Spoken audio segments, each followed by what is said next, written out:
把吉他在手，就是创作歌手黄连玉的灵魂。那因为从客家山歌，老师说我爱唱客家山歌，我做得从本爱唐某。当然做对啦。老师愿意唱给我们听哦。对啊，那唱一条，我唱一首叫《初一朝》的，好吗？来。初一朝。唱起歌来自信潇洒，很难想象资深如他却极度抗拒舞台。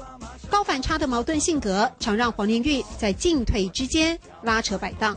所以有时候就会告诉我自己说，我是一个歌手，我是一个歌手，我不是一个创作者。可能我不是那么满意我自己吧，我不是那么爱我自己吧，可能会有这种成分在啦。是这样的自我要求，让他在完美中挑剔不完美。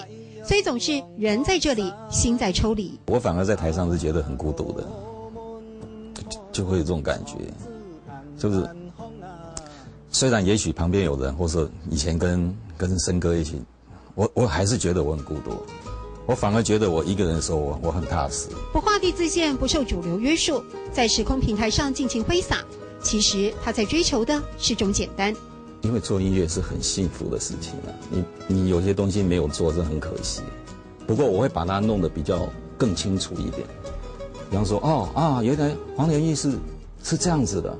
黄连玉认为音乐是最好的沟通语言，不用过多词汇证明自己。很多人喜欢透过别人的掌声来肯定自己，而黄连玉跟大家分享的是，其实只有知道自己的能与不能，真实的肯定自己，这一点才是最重要的。我以爱唱客家山歌，唔做得唱本爱唐某。我以爱唱客家山歌，唔做得唱本爱唐某。